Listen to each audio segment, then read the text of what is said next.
जी प्यार से बोलिए धन निरंकार जी। बोलिए सदगुरु माता सुदीक्षा सविंदर हरदीप जी महाराज की जय। सत्संगत आज हम यहाँ अंधकार और इस अंधकार से हम कैसे उजाला की ओर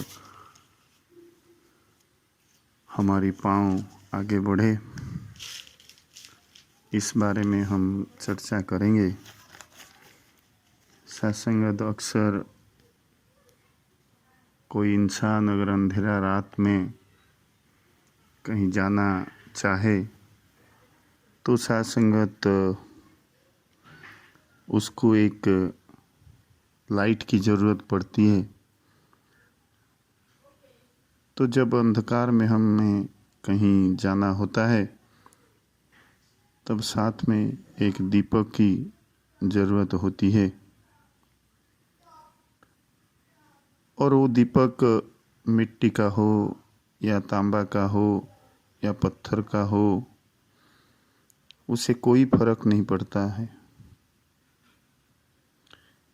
यहाँ पर केवल रोशनी की अहमियत होती है। रोशनी ही है जो हमें राह दिखाता है, रास्ता दिखाता है। ठीक उसी प्रकार संसार रूपक अंधकार में जीवन को आगे बढ़ाने के लिए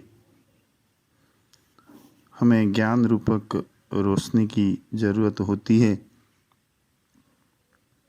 और वो ज्ञान केवल सद्गुरु दे सकते हैं। जो सद्गुरु है वही केवल सच का ज्ञान दे सकते हैं। बाकी कई साधन, कई तरीका,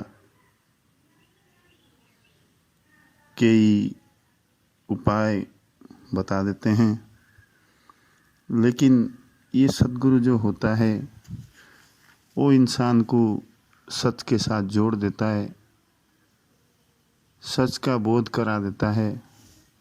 वही केवल सद्गुरु कहलाता है।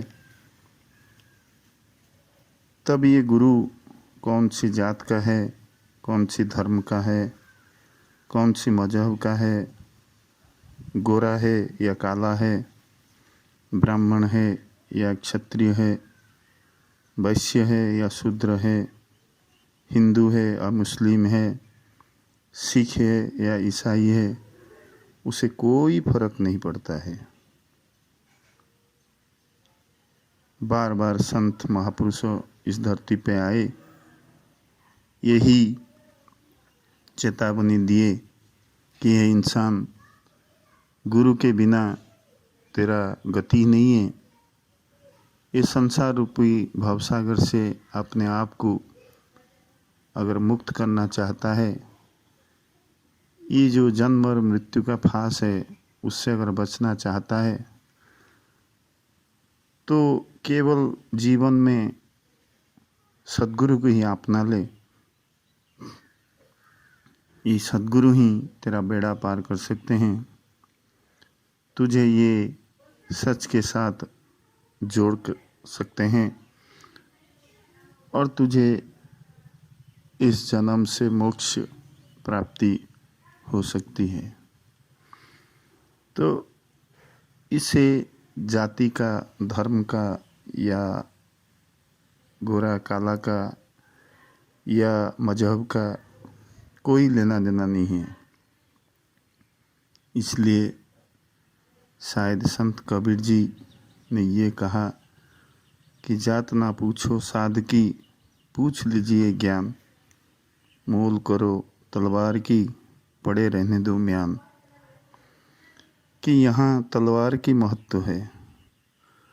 तलवार कितने शार्प है, कितना उजला है, उसकी महत्ता बताई गई है, ना कि तलवार कवर कैसे है, उसका कोई महत्व नहीं है। इसलिए साथ संगत गुरु वही है, सदगुरु वही है जो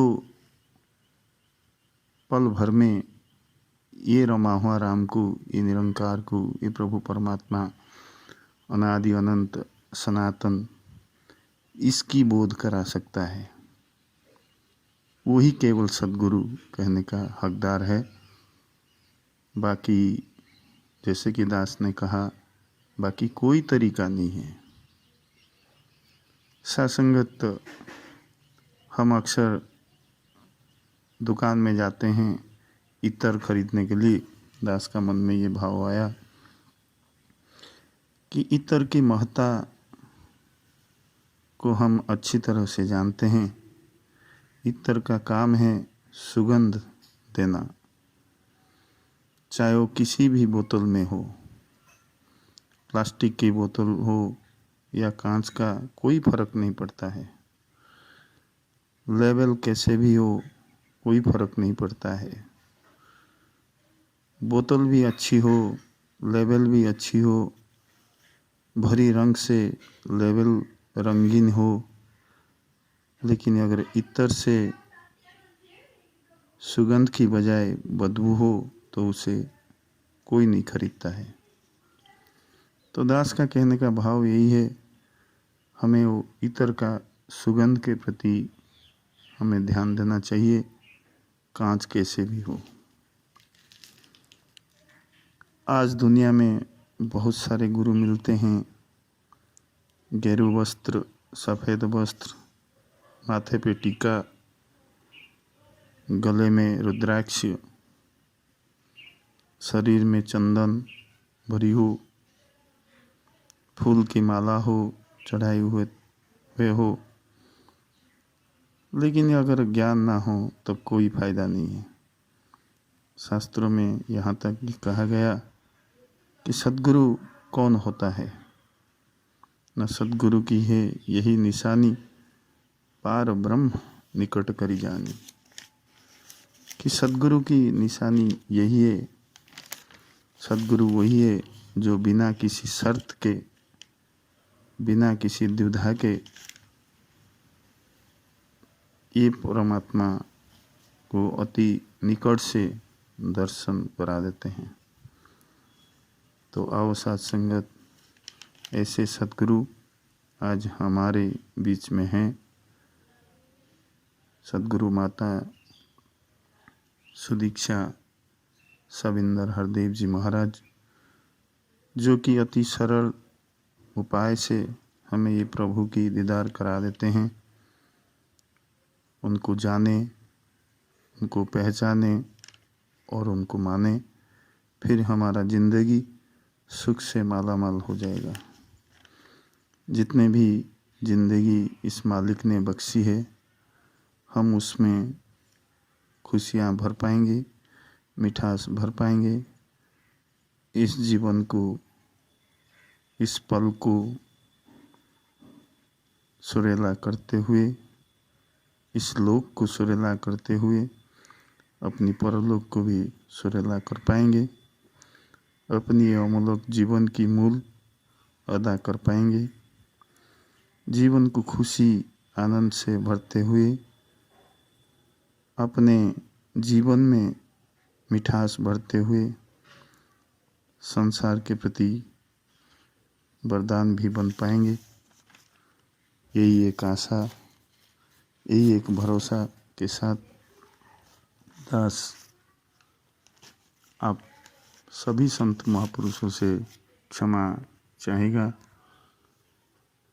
जो भी दास ने बोलते हुए, क्योंकि दास कोई ज्ञान नहीं है, कोई ज्ञानी नहीं है, कोई शास्त्र का ज्ञान नहीं, कोई धर्म नहीं जानता है, केवल इतना ही जानता है मेरे सद्गुरु महान हैं, जो आज हमें ये दात दिए हैं, जो इस सच्चाई के साथ जुड़े हैं।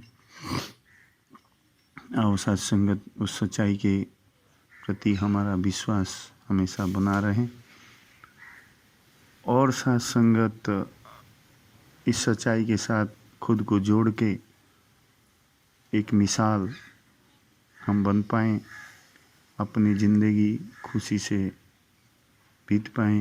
यही अरदास, यही प्रार्थना दास हमेशा करता है। दास आपके चरणों में छोटा बच्चा है।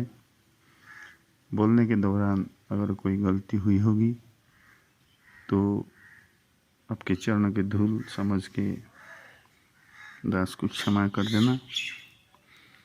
और अंत में सद्गुरु माता जी से यही अरदास करेगा कि माता जी तू कृपा कर, मेहर कर, तू जैसे चाहता है ऐसे हमारी ज़िंदगी बन पाए। हम अपना ज़िंदगी को खुशी में बांटते हुए, खुशी खुशी से ये जीवन को व्यतीत करते हुए दूसरे को भी ये खुशी बांट पाएँ। यही अरदास, यही प्रार्थना है। सत्संग जी प्यार से कहना। धन निरंकार जी।